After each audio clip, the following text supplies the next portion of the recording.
Sabemos do momento que nos cerca. Passamos um triste momento. Preocupação, doença e peste, o vírus que voa no vento. Mas também sabemos da nossa garra. Nosso povo é valente. Estamos em casa, mas crentes. A peste passará rapidamente. Nossa cidade está de parabéns. Aqui o contágio está controlado. Mas nossa maior preocupação agora é com o nosso alunado, que em casa, distante da escola, precisa do aprendizado.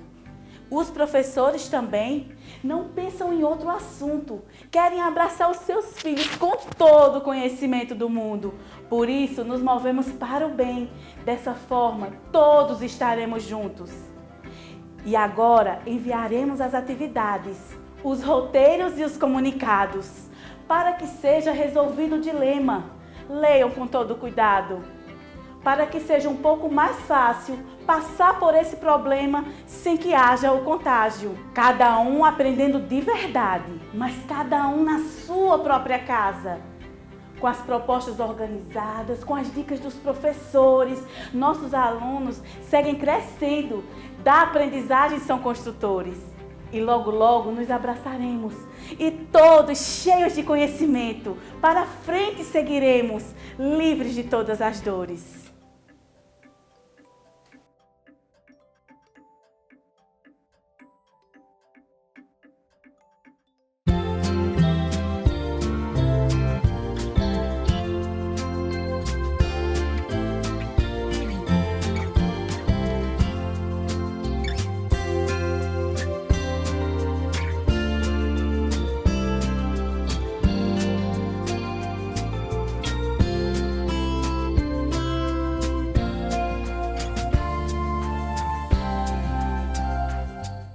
Olá galera, tudo jóia? Aqui é o professor Aldo Valença de Geografia, que vai dar umas dicas hoje a vocês sobre alguns dos temas mais pertinentes referentes ao Enem. Dentro desses temas pertinentes, nós vamos ter o seguinte, o termo a nova desordem mundial. Quando a gente fala sobre desordem mundial, primeiro a gente tem que falar o que é ordem e o que é desordem, né? Esse termo des aí, ele se classifica como uma característica que vai renomear o antigo mundo bipolar. Nós tínhamos um mundo bipolar, onde nós tínhamos o capitalismo e o socialismo. Com a decadência do regime socialista, desde basicamente a década de 70, passando pelos anos 80, o fim do Muro de Berlim, a queda do Muro de Berlim, a reintegração das Alemanhas no início dos anos 90, o fim do Muro de Berlim, a queda dele em 1989, em novembro de 1989, nós temos também agora o fim da Rússia, aliás, o fim da União Soviética, né, que envolvia a Rússia mais 14 países. Cazaquistão, Uzbequistão, Tadiquistão, Turcomenistão, Azerbaijão, Quirguistão, Moldávia, Armênia, Geórgia, Lituânia, Letônia, Estônia, Belarus, Bielorrússia e Ucrânia. Então, 15 países, junto com a grande União Soviética, formavam o grande bloco socialista. Bloco este que foi destituído no dia 25 de dezembro de 1991, com o fim da União Soviética, passando a existir a Rússia e os países satélites, os países vizinhos, ok? Então, com o fim do mundo bipolar, nós temos um mundo unipolar, ou seja, nós tínhamos dois polos. Quando um cai, fica um, correto? Errado. Esse mundo, ele mudou da seguinte forma: o capitalismo é extremamente competitivo, certo? Então, nós vamos identificar que esse mundo que era bipolar virou sim, mas com vários polos de poder dentro do capitalismo. Por isso que alguns cientistas políticos, economistas, entre outros, geógrafos, eles trabalham com o termo unimultipolar. Uni, uma grande potência econômica e militar, os Estados Unidos, certo?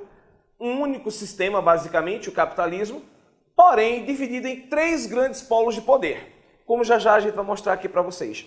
A zona de influência americana, a zona de influência da União Europeia e a zona de influência da Bacia do Pacífico, também chamado de China, zona de influência da China ou Japão. Então, nós vamos ter aqui a desordem mundial. Porém, dentro desse contexto da desordem mundial, nós vamos ter uma nova ordem mundial. Essa nova ordem mundial, um mundo unimultipolar, ele passa a conviver com determinadas características que outrora não existiam. Ou seja, o avanço da tecnologia. Hoje, eu estou aqui através de uma filmagem, através de uma mídia digital, que estou tratando assuntos pertinentes para você no Enem. Antigamente isso não era possível. As mídias sociais não tinham o que nós temos hoje, né? Hoje nós temos em apenas um clicar do seu smartphone, você está conectado com uma pessoa do outro lado do mundo.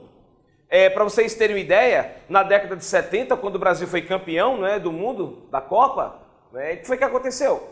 Simplesmente o Brasil foi campeão e nós assistimos, nós não, porque eu nasci em 74, não é? Mas os nossos queridos entes da família assistiam apenas a um replay do jogo. Por quê? Porque as fitas, olha, fita, coisa antiga, vinham do México para cá, para a TV, certo? Uma certa TV. Aí essa certa TV passava a editar e depois jogava esse jogo. Geralmente um dia depois, já sabendo o resultado, pois o rádio transmitia. Somente com o avanço dos satélites, da chamada telecomunicação, comunicação à distância, foi que essa nova ordem mundial passa a ser firmemente voltada para o indivíduo numa sociedade chamada sociedade global ou aldeia global. Vejamos, essa nova ordem mundial, como eu disse, ela se inicia com o fim das duas Alemanhas e o processo de reunificação com a queda do Muro de Berlim.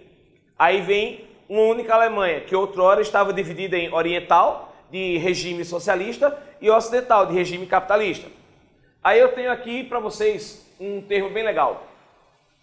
Uma mudança bem sistemática no que aconteceu nessa nova ordem mundial foi que os países outrora estavam divididos da seguinte forma: primeiro mundo, segundo mundo, terceiro mundo. Primeiro mundo, países capitalistas ricos. Segundo mundo, todo o bloco dos países socialistas. E o terceiro mundo, o bloco dos capitalistas pobres. Então esse contexto, ele era um tanto quanto assim, vamos supor, não muito organizado. Por quê? Porque o Brasil, mesmo com uma pujança econômica muito grande, estava entre os do terceiro mundo, que faziam uma mistura, por exemplo, entre Brasil e Bolívia. Isso não pode ser de forma nenhuma comparado, mas estava dentro do mesmo parâmetro de comparação. Então, essa divisão de primeiro, segundo, terceiro mundo deixou de existir. Foi uma das características. A partir de então, uma nova divisão foi feita. Países desenvolvidos, países subdesenvolvidos. Estes subdesenvolvidos ficaram divididos em dois grupos. Os subdesenvolvidos industrializados, ou que depois veio a ser chamado de emergentes, e os subdesenvolvidos não industrializados ou agrário-exportadores. Então, esta característica foi de fundamental importância na origem dessa nova ordem mundial. Foi a troca dessa nomenclatura. Países desenvolvidos, países subdesenvolvidos. Beleza, fera? Então vejamos. Quando a gente vai passar aqui, eu expliquei para vocês que essa telinha aqui iria surgir. Nós vamos ter, deste lado de cá, na sua margem à esquerda, nós vamos ter o quê? Os países do eixo americano, da zona de influência americana. Aqui ao centro, a zona de influência da União Europeia. E mais à sua direita do vídeo, a zona de influência da Bacia do Pacífico, também chamada zona chinesa ou zona japonesa, inicialmente zona japonesa, pois o Japão foi a grande potência que despertou ainda no século XX, né? No final do século XIX para início do século XX.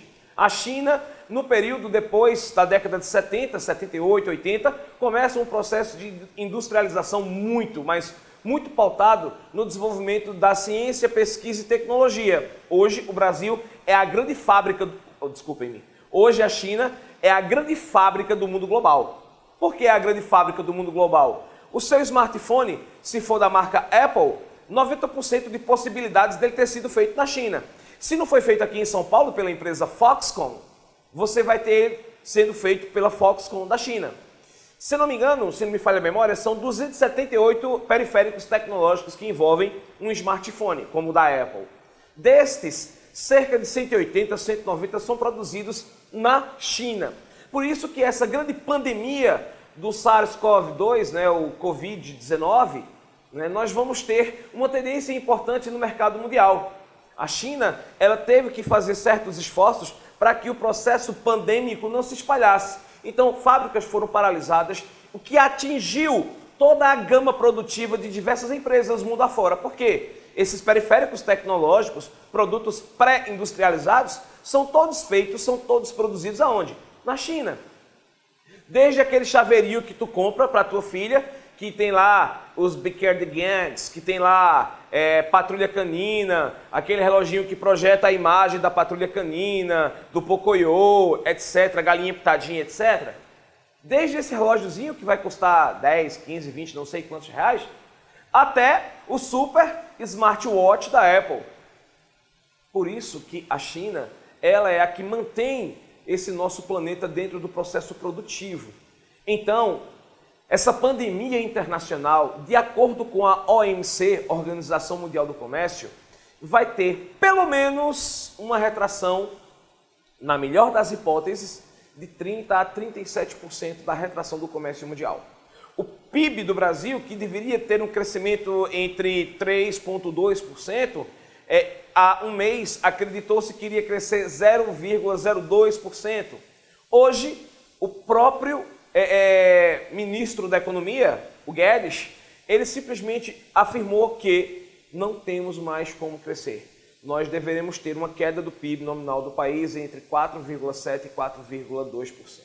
Ou seja, o mundo, nessa nova ordem mundial, está virando uma desordem econômica, não provocado por uma guerra nuclear, nada, simplesmente uma grande hecatombe biológica, podemos assim falar, que foi o Covid, que ele atingiu não somente as pessoas, os lares, as famílias, mas a economia do planeta inteiro, certo? Então foi uma pandemia de origem biológica que atingiu a economia em cheio, certo? Talvez não tanto quanto a grande crise de 1929 ainda, mas em relação à crise de 2008, com certeza foi bem maior.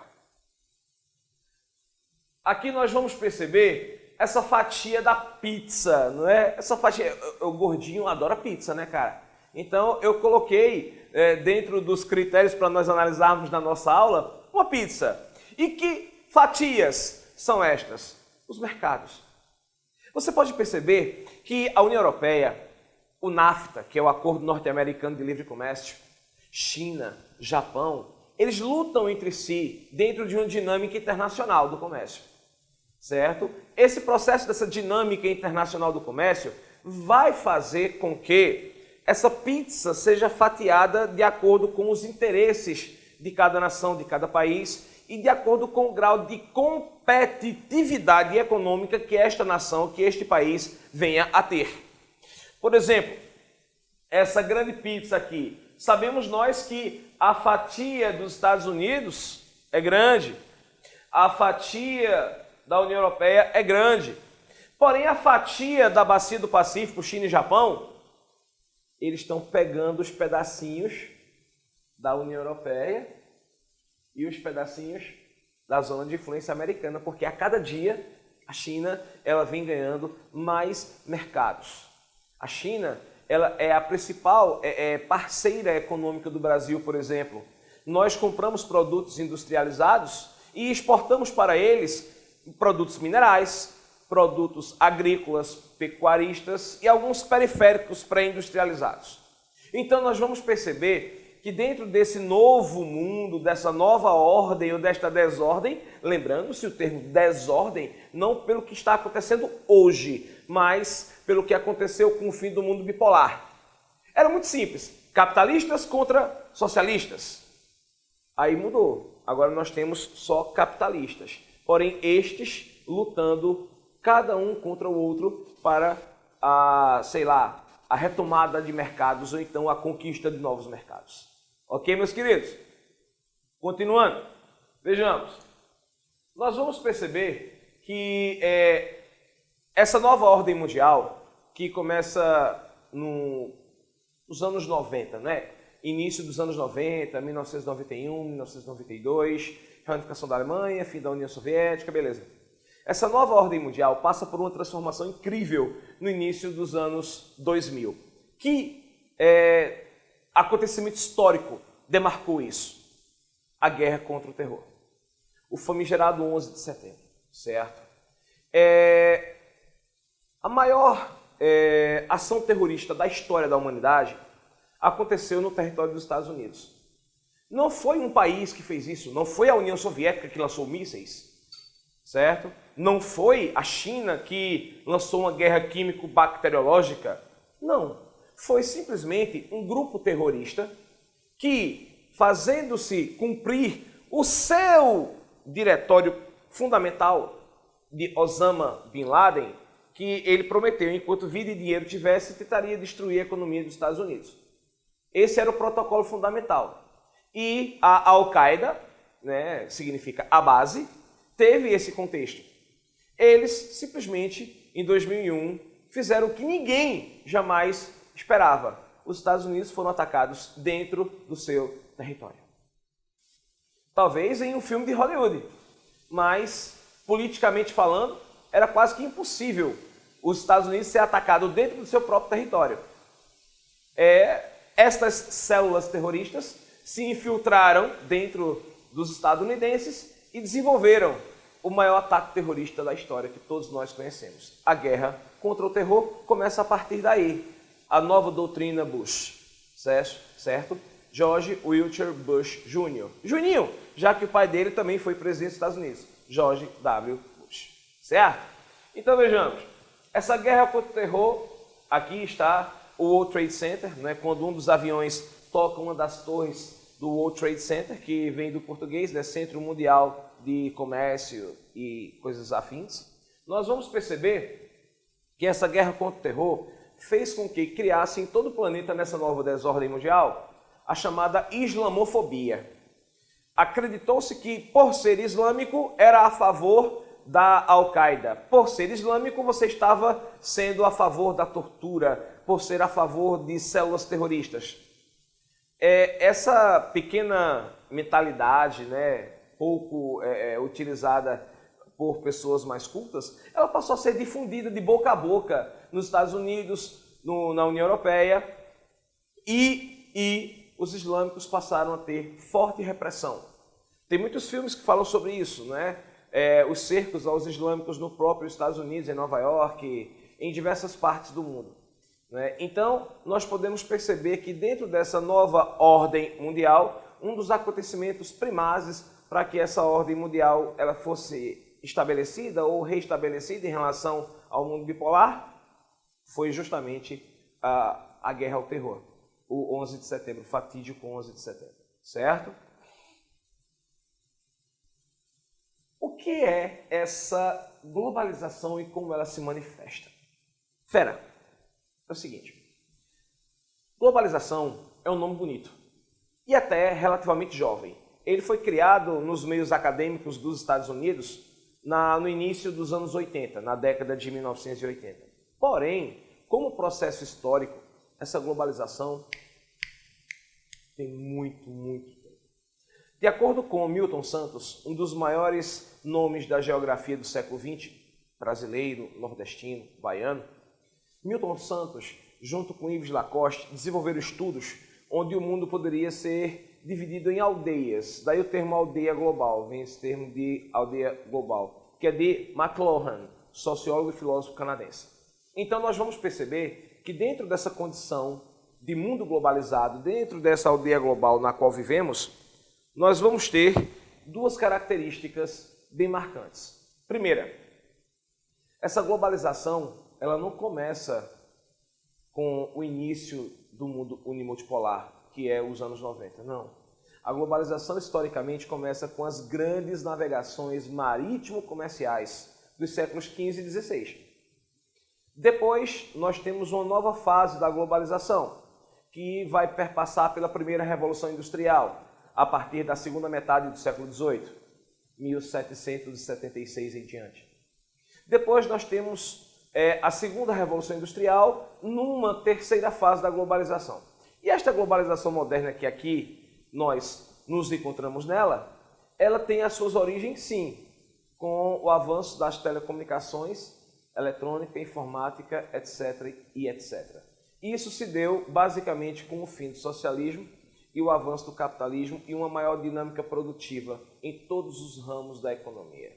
Então, de acordo com Milton Santos, essas globalizações podem ser divididas dessa forma. Porém, o que é globalização? Eu tenho uma pequena definição para você, fera, do que é globalização.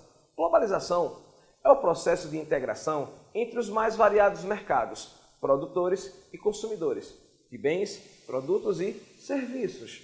Então, nós podemos afirmar, sem medo de errar, que a globalização foi dividida em períodos. Porém, esta que estamos, alguns cientistas acreditam que ela se inicie com a nova ordem mundial. Então, por isso que é chamado também de ordem global ou globalizada.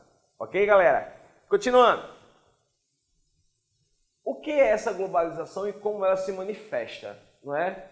Essa globalização ela se manifesta basicamente a partir da terceira revolução industrial, também chamada de técnico, científico e informacional.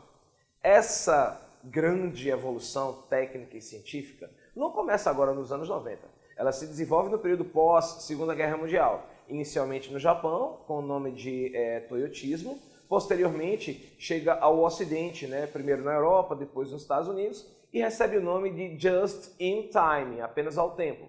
Perdão pelo meu inglês, não ser tão bom quanto o de vocês. Então, nós vamos identificar que dentro desse processo de globalização, né, é de suma importância a terceira revolução industrial. Porém, a gente não pode esquecer da primeira revolução industrial. Vejam, por exemplo, o que eu coloquei aqui neste slide para vocês. Vejam que comparação. Preste atenção, mas preste atenção mesmo. Olha só. Entre 1500 e 1840, a velocidade das carruagens e dos barcos à vela era de 16 km por hora. Depois, entre 1850 e 1930, a velocidade das locomotivas a vapor chegava a 100 km por hora. Depois, nós tivemos, a partir da década de 50, os aviões chamados de turbohélice, que viajavam a velocidade de 480 até 640 km por hora. E a partir dos anos 60 em diante, os aviões de passageiros, né, eles já tinham velocidades que passavam dos 800 km por hora. E tinha um avião francês, o Concorde, que foi o único avião de passageiros do mundo a romper a velocidade do som. Ou seja, ele alcançava mais de 1.100 km por hora. Coisa que só é possível com aviões militares, certo? Ele era o único de passageiro que alcançava isso. Então, qual é a ordem das coisas que nós vamos ter que estipular agora? O avanço tecnológico dinamizou os meios de transporte e fez com que os produtos pudessem chegar na sua casa de uma forma mais rápida, simples e prática. Por exemplo, eu disse que no início da aula você pode pegar o seu smartphone e com apenas um simples aplicativo você se conectar com a pessoa que está do outro lado do mundo. Sim, isso é possível, lógico. Então é o avanço de quê? Da eletroeletrônica, da informática ou da telecomunicação. E esse avanço nestas áreas foi crucial, mas eles precisavam de vender os produtos e esses produtos tinham que chegar na sua casa. Então houve um avanço do quê? Dos meios de transporte. Então, eletroeletrônica, informática, telecomunicação, meios de transporte fizeram com que este mundo global, esta aldeia global na qual estamos inseridos, viesse a ter essa dinâmica toda que nós temos hoje. Hoje você está assistindo a uma aula do nosso querido canal 22.2.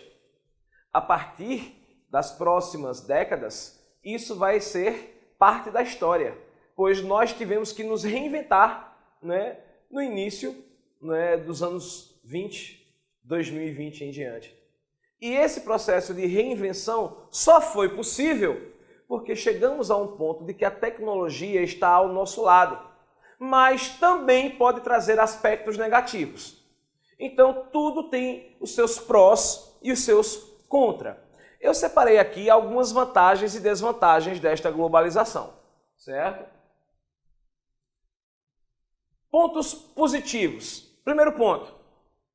Importante no combate à inflação e ajudou a economia ao facilitar a entrada de produtos importados. Queridos, queridas, vocês que estão me assistindo, vocês são muito jovens. Porém, na década de 80, final dos anos 80 para o início dos anos 90, se uma pessoa tinha um produto importado, você dizia, fulano, beltrano ou cicrano é rico. Hoje, se você tiver uma coisa importada, só baixa ir aqui na nossa querida Feira da Sulanca, no Parque 18 de Maio. Você chega lá e compra uma bonequinha da LOL para sua filha. Cuidado, porque tem a LOL verdadeira e tem aquela LOL, podemos dizer que genérica, não é? Então, nós vamos ter desde o original ao genérico sendo produzido mundo afora. Só que o genérico é crime, tá ligado? Não é isso? Falsificação, tá certo? Então, outro aspecto positivo. O consumidor teve acesso a produtos importados de melhor qualidade e mais baratos, assim como produtos nacionais mais acessíveis e de melhor qualidade. Tem coisa melhor do que a concorrência? Tem não. Sabe por quê? Porque o concorrente vai sempre querer fazer melhor do que o seu opositor, certo? Eu vou dar aqui um exemplo, que eu não gosto de dar, de chamar nome das empresas, mas vamos lá. A toda poderosa Apple e a super poderosa Samsung. Aí o que vai acontecer? Nós tivemos aqui no Brasil as Olimpíadas, certo? A Samsung foi a patrocinadora. Aliás, a Samsung ela sempre patrocina as Olimpíadas, né, mundo afora. Então, quando foi a nossa Olimpíada, que a deste ano foi cancelada para 2021, a priori, não é? Já tinha o Galaxy S20 os Jogos Olímpicos, Olympic Games. Só que o que aconteceu? Quando teve a do Brasil, em 2016, certo? Depois da Copa do Mundo, 7-1, pai amado. Então, em 2016, foi a Olimpíada aqui no Brasil. Aí o que foi que a Samsung fez para combater uma propaganda da Apple? Como os produtos da Apple, na época, não tinham uma bateria muito boa, hoje tem. Hoje as baterias dos iPhones estão bem melhores, porque são feitas pela Motorola. O que vai acontecer? Você tem hoje um produto de boa qualidade, mas a bateria não era boa. Então o que foi que a Samsung fez? Pegou e espalhou cerca de 1000 torres de recarga de celulares. Aquelas torrezinhas que a gente vai nos aeroportos. Você pega o seu celular, tem lá uma chavezinha, você coloca lá para carregar a feixa, porque senão vão levar, né, o celular, fecha e ele fica lá carregando. E boa parte dos pinos de conexão são da categoria proprietário, que são utilizados pela Apple. E em inglês, o meu inglês é péssimo, mas eu vou dizer o que tinha lá em português, né? Falando em inglês, o que tinha em português. A Samsung te dá a energia que os outros não dão. O que isso quer dizer? É o que nós chamamos de propaganda reversa. Eu estou tentando destruir a imagem da outra para construir a minha.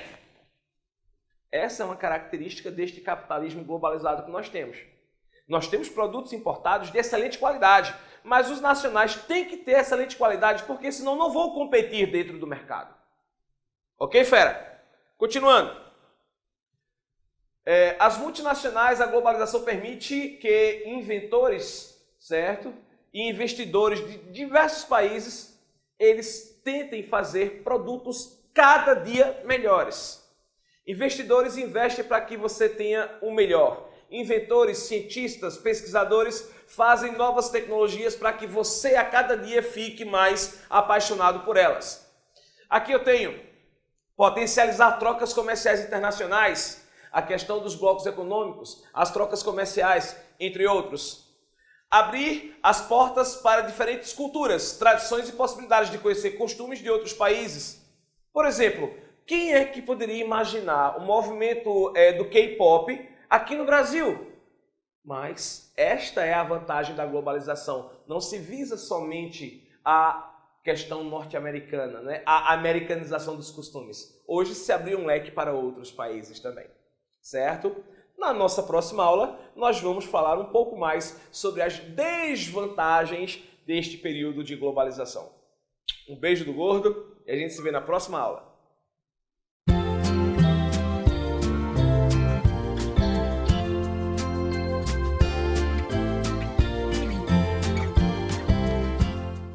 Olá pessoal, tudo bem com vocês? Eu sou o professor Diego Lima, professor de Linguagens e Códigos, e a partir de agora nós vamos nos encontrar durante alguns sábados para tratarmos de alguns itens que são geralmente cobrados nas provas de linguagem do Enem, tá?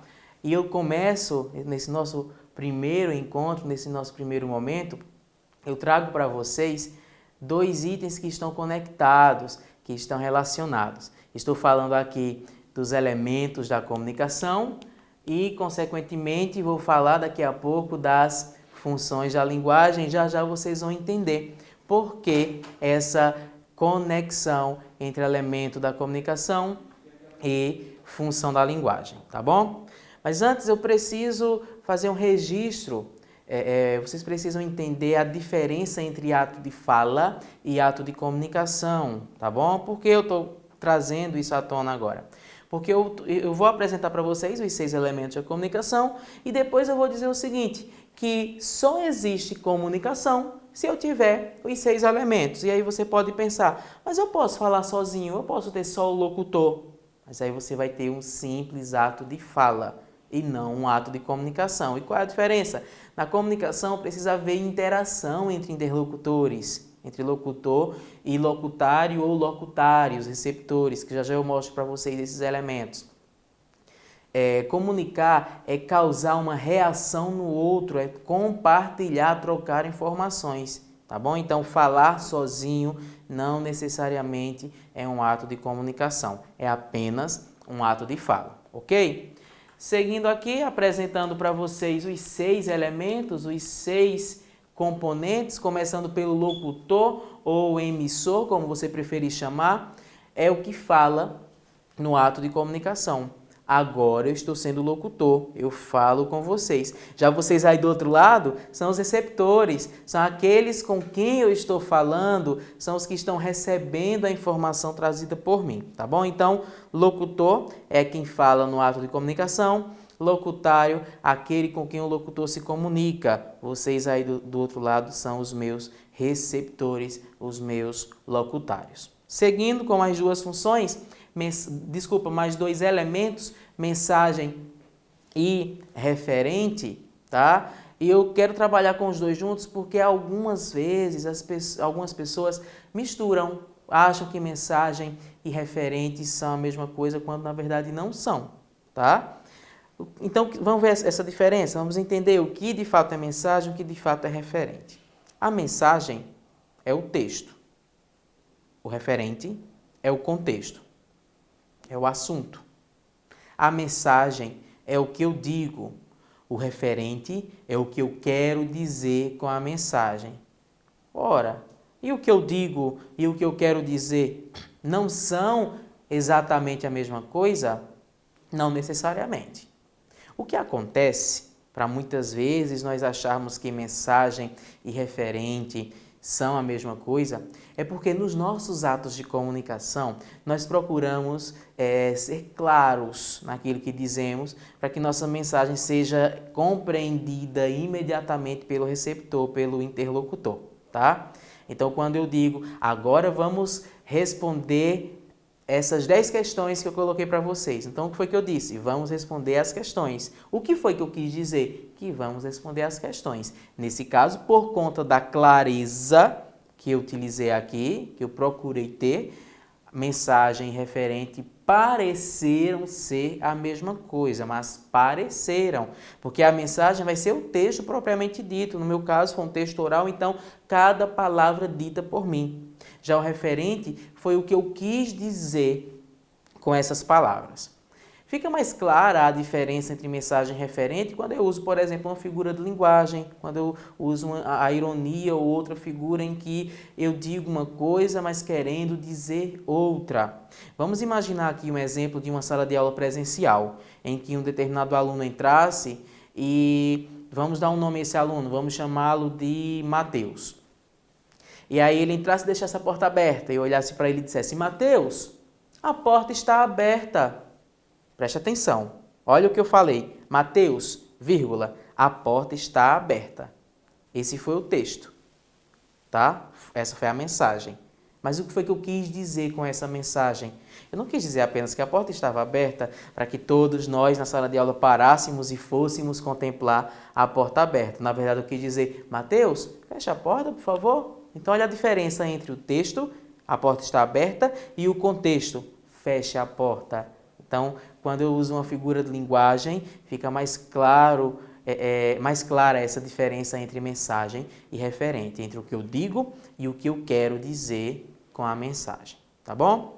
Seguindo com mais um elemento da comunicação, nós temos o código, é a língua utilizada no ato de comunicação.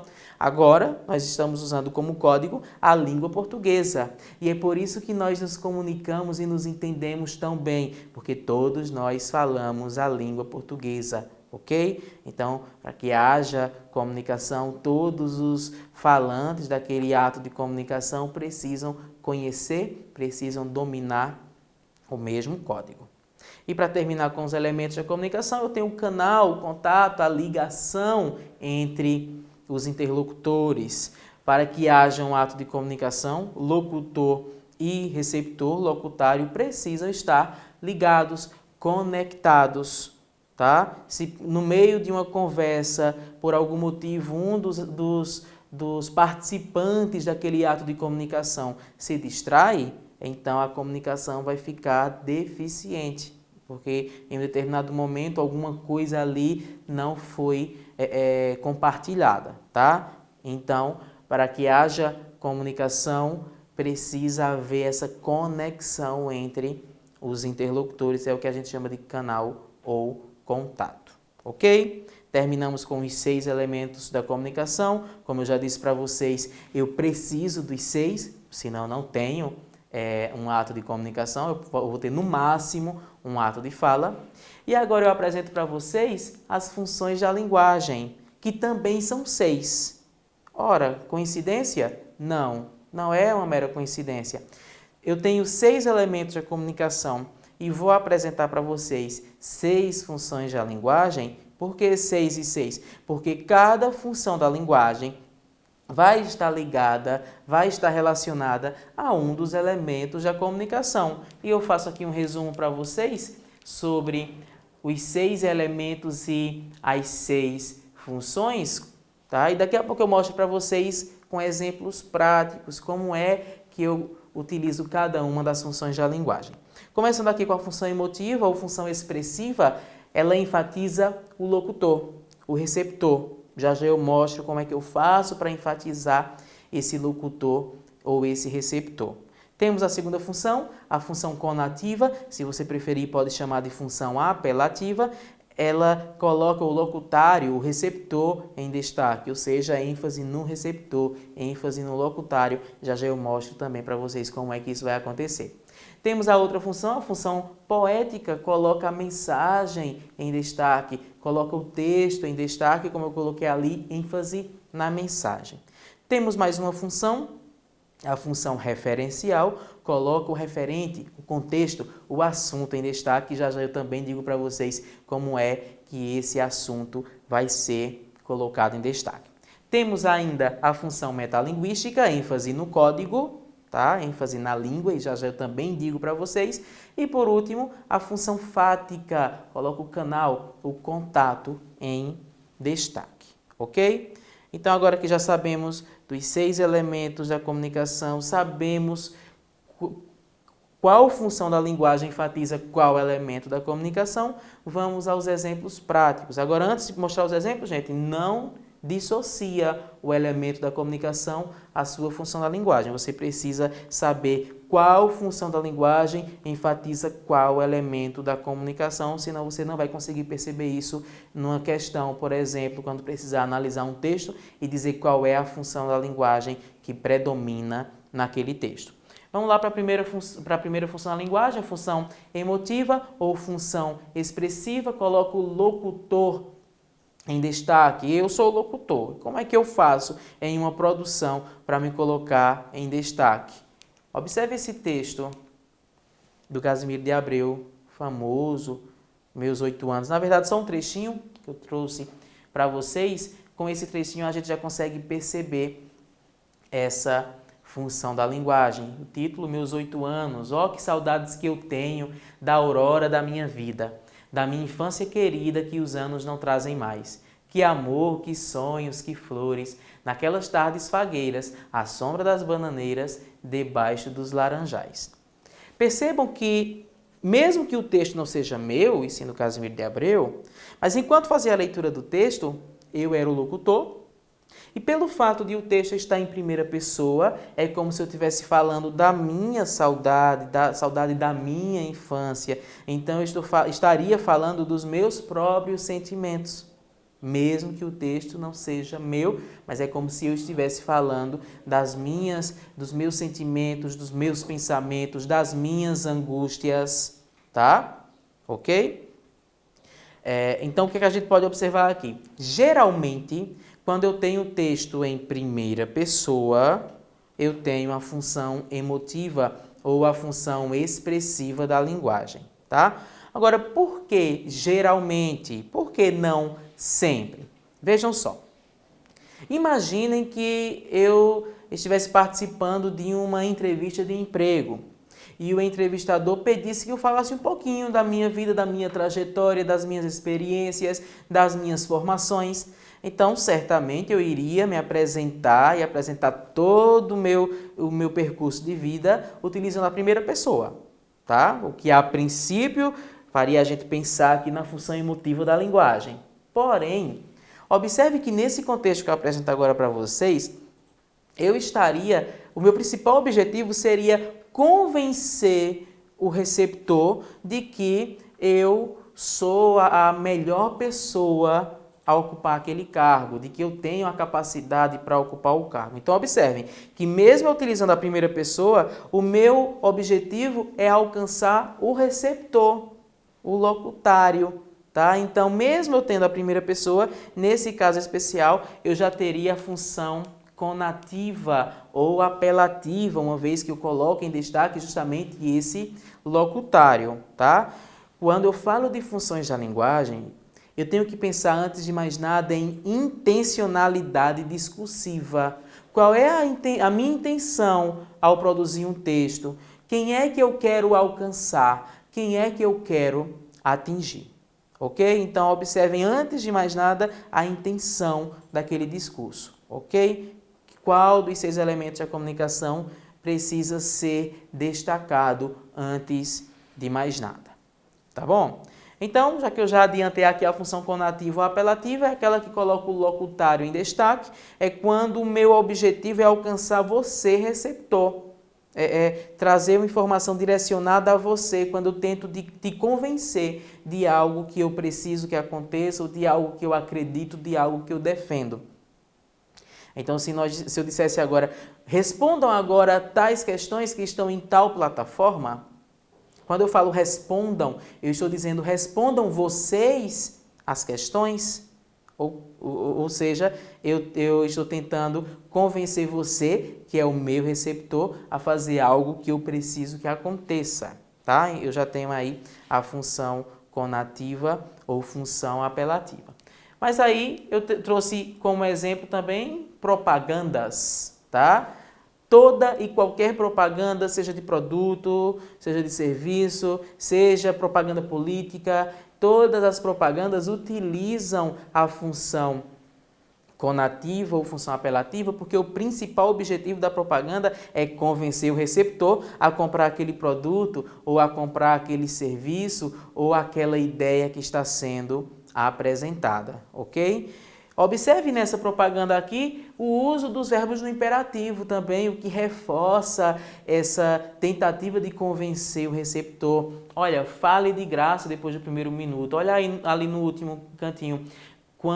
Use quando quiser. Use você quando quiser. Lá em cima, fale de graça você. Então veja aí, mesmo que o sujeito esteja oculto, mas eu percebo que existe um direcionamento para o receptor. A intenção é convencer o receptor daquela ideia que está sendo apresentada, tá? Então, foco no receptor, no locutário, função conativa, ou se você preferir, função apelativa. Seguindo com mais uma função, aliás, um outro exemplo aqui, uma outra propaganda, da mesma forma, o simples fato de eu ter uma outra propaganda, eu já tenho aí a função conativa da linguagem, reforço aqui o uso dos verbos no imperativo também. Agora sim, mudando de função, função poética, coloca a mensagem em destaque, coloca o texto em destaque. E como é que eu faço para colocar essa mensagem, esse texto em destaque. Quando eu, enquanto autor do texto, chamo a atenção, antes de mais nada, para a estética do texto, para a estrutura física do texto, para só depois querer que você perceba o teor, o conteúdo. Mas a primeira coisa que eu quero que você observe, enquanto autor de um texto, se eu quero colocar a função, usar a função poética, colocar a mensagem em destaque, é chamar a atenção para a estrutura física desse texto, tá? E existem algumas formas de a gente chamar a atenção para a estrutura física do texto. Aqui eu trouxe duas, tá? A primeira forma, eu acho que vocês lembram nas aulas de literatura, quando a gente fala, se fala sobre o movimento concretista, lá de 1950, em que os autores deixaram de se preocupar apenas com o que estava sendo escrito, com as palavras escritas, passaram a se preocupar também com a estética do texto, passaram a criar uma forma para aquele texto, como acontece aqui nesse texto, tá? O título xícara, a xícara, e tá claro por que esse título, porque antes de eu observar as palavras escritas, o que os versos dizem, eu percebo aqui uma forma, eu percebo aqui que eu tenho a imagem de uma xícara. Inclusive, até o ponto de interrogação ali no final tem uma função de representar a asa ou a alça da xícara. E aí, fazendo só a leitura para a gente perceber também essa relação entre o texto escrito e a imagem representada. Na tarde fria de julho, voa o cheiro, o barulho do café descendo quente pelo bule reluzente. E me pergunto, já em prosa, existe coisa mais gostosa? Observe aí um teor, uma coerência, na verdade, entre a imagem e o texto dito, mas não foi essa a primeira coisa que você observou. Quando você olha de longe, você nem percebe, a princípio, que são palavras. Você percebe uma xícara e só depois, quando você aproxima a imagem, é que você percebe que existem palavras ali, existem versos escritos ali também, tá bom? Essa é uma das formas que eu posso utilizar para chamar a atenção para a estética do texto, para a estrutura física do texto. Mas não é a única, não é apenas utilizando a poesia concreta que eu vou utilizar a função poética da linguagem. Trouxe aqui um texto que foi produzido, foi escrito em prosa, tá? Mas que o autor se utiliza de repetições, de palavras repetidas ou palavras parecidas que também dão essa ideia de repetição. O texto do Arnaldo Antunes, e ele diz assim: a luz lambe as folhas, a luz lambe a parte externa das coisas. Quando a luz lambe, as coisas aparecem, as folhas se parecem. Os olhos piscam quando os flashes flecham, os zooms fecham em close, pessoas fazem pose. A luz lambe-lambe, pessoas se lambem no escuro. Lembra, lembra, a sombra as desmembra. A luz alumbra com a luz alheia. O fogo treme, as coisas tremem antes de entrar em foco. As folhas tremem quando venta. O filme treme na tela, pessoas tremem de frio, somem na treva. As folhas caem, as fotos traem, paredes têm ouvidos, as janelas, vidros. Quando amanhece, para de chover, como deve ser. O dia vem com o sol. Então, observe aqui a repetição de palavras palavras que são colocadas, palavras iguais ou parecidas que são colocadas muito próximas umas das outras, para chamar a atenção justamente para essa repetição, tá? Só uma observação. A função poética vai ser utilizada em textos literários, tá? Em textos não literários, em textos meramente informativos, em textos técnicos, eu não vou utilizar esse recurso, eu tenho que tomar cuidado, porque senão a coesão textual vai ficar deficiente, ou talvez nem aconteça, tá bom? Então, cuidado ao produzir o seu texto dissertativo argumentativo, por exemplo, você não pode utilizar a função poética. Ah, que linda a função poética, eu vou usar nos meus textos. Não use, ok? Não use, porque isso aqui é uma característica do texto literário apenas, ok? Seguindo com mais uma função, agora a função referencial coloca o referente, o contexto, o assunto em destaque. Vamos lá, como é que eu faço para colocar esse assunto em destaque? A maioria dos textos que nós produzimos no nosso dia, nós utilizamos a função referencial, porque nós utilizamos, temos um tema a ser abordado e nós discorremos sobre esse tema, discorremos sobre esse assunto. Um exemplo disso, um texto jornalístico, uma notícia, uma reportagem que trazem lá na manchete o tema que vai ser abordado e durante o texto esse tema é de fato abordado. O tema sendo o assunto, sendo o referente, a partir do momento que eu enfatizo, que eu destaco no meu texto esse assunto, esse referente, eu tenho também a função referencial. Acontece também função referencial, eu vou falar de novo do dissertativo argumentativo, quando vocês produzem a redação do Enem. Vocês vão receber uma frase temática, que é o tema, que é o referente, e vocês precisam discorrer acerca dessa frase temática, acerca desse tema, desse assunto, desse referente. Então, ao produzir sobre um tema específico, que é o assunto, vocês também utilizam a função referencial. E eu trouxe aqui um texto informativo, na verdade uma curiosidade, porque as listras da pasta de dente não se misturam dentro do tubo. Boa pergunta, né? E aí, vejam que essa pergunta, esse questionamento é o assunto.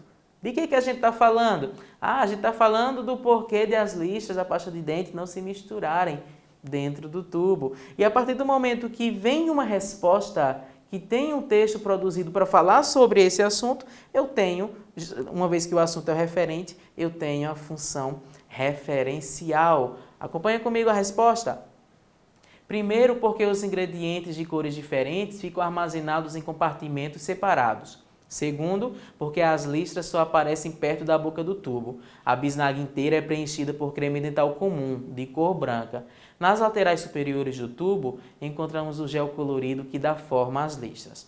O segredo é que o gel e o creme seguem por estradas exclusivas até bem perto da saída. A parte branca sobe por um duto que tem pouco mais de meio centímetro de diâmetro, a mesma dimensão da pasta que chega até a escova. O gel, por sua vez, flui por 4 buraquinhos de 1 milímetro que desembocam no duto principal. Lá dentro, as pequenas saídas de gel interceptam o fluxo de pasta branca e as listras coloridas começam a se espalhar pelo creme. Como isso acontece a apenas 1,5 cm da saída, os filetes coloridos saem quase intactos. Eles só vão se juntar dentro da boca na hora em que a gente escova os dentes. Então veja aqui também um texto informativo, que fala de um assunto, de um referente, e logo utiliza a função referencial. Seguindo com mais uma função da linguagem, a função metalinguística, ela coloca a língua, ela coloca o código em destaque. E como é que eu faço para colocar esse código, para colocar essa língua em destaque? Agora, nós estamos tendo uma aula de língua portuguesa em que eu utilizo o código para falar do próprio código, em que eu utilizo a língua para falar da própria língua. Então, temos aqui um exemplo de função metalinguística. Agora, eu estou com vocês utilizando a função metalinguística, uma vez que uso o código para falar do próprio código. Acontece também como quando eu tenho uma gramática, tá? A gramática utiliza a língua portuguesa. Para quê? Para apresentar regras da própria língua portuguesa. Um dicionário de língua portuguesa utiliza a língua portuguesa para trazer elementos da língua portuguesa. Eu até trouxe aqui como exemplo justamente um verbete do dicionário, inclusive o próprio verbete dicionário, só que para representar toda a obra, todo o dicionário, tá? Substantivo masculino, coleção de vocábulos de uma língua, de uma ciência ou arte dispostos em ordem alfabética com o seu significado ou equivalente na mesma ou em outra língua. Temos aí alguns sinônimos. Lógico, esse verbete é só para representar o todo o dicionário.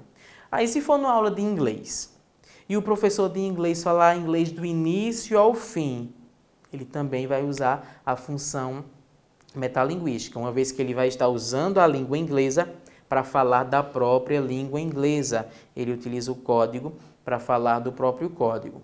Acontece também quando eu tenho, por exemplo, uma música que fala da própria música. É como se a música fosse uma linguagem, quando ela fala dela mesma, então nós também temos esse exemplo. Ou quando eu tenho um programa de TV que fala de um programa de TV, certo? Quando eu tenho um poema que fala do próprio poema, nós também temos, nesses casos, a função metalinguística, o código sendo colocado em destaque. Para terminarmos, a última das funções da linguagem, a função fática, coloca o canal, coloca o contato, coloca a ligação em destaque. Quando é que eu coloco esse canal, coloco esse contato em destaque? No momento em que eu chamo a tua atenção enquanto receptor. Quando eu digo, ei menino, preste atenção aqui, tá? Então, eu chamei a tua atenção para, a partir de agora, nós estabelecermos um ato de comunicação, tá? Quando eu primeiro chamo a atenção do receptor, eu me certifico de que todo mundo está conectado, está interligado, para, a partir daí, estabelecer um ato de comunicação. Como a gente vê aqui no primeiro quadrinho dessa tirinha, quando esses dois começam a chamar pelo garçom. Garçom, garçom, ei, garçom. Primeiro ele chama o garçom para depois estabelecer um ato de comunicação, fazer o pedido, enfim, tá bom? Então, são esses os 6 elementos e as 6 funções da linguagem. Praticamente toda edição do Enem traz pelo menos uma questão sobre as funções da linguagem, então revisem, repassem, não deixem apagar, não deixem que essas informações se apaguem, ok? Foi bom estar com vocês, em breve nos reencontraremos. Um abraço, tchau, tchau.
Todos contra o coronavírus. A informação é fundamental.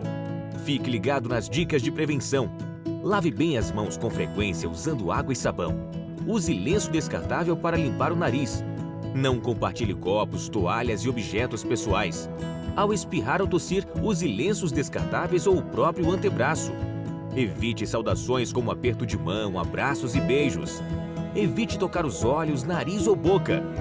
Utilize álcool em gel 70% para a higienização das mãos. Prefira ambientes ventilados e evite aglomerações. Proteja-se. Prefeitura de Caruaru, fazendo o futuro agora.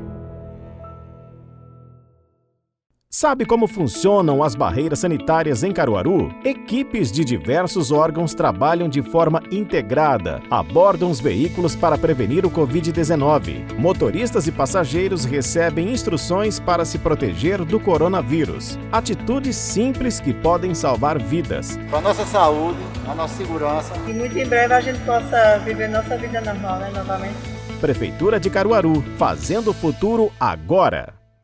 A Prefeitura de Caruaru entrega o remédio na porta, garantindo que os medicamentos de uso contínuo cheguem aos usuários que têm acima de 60 anos ou estão acamados. No programa Remédio na Porta, tudo é preparado com muito cuidado, carinho e estrutura para a comodidade do usuário, beneficiando mais de 30 mil pessoas na cidade e na zona rural. Prefeitura de Caruaru, fazendo o futuro agora.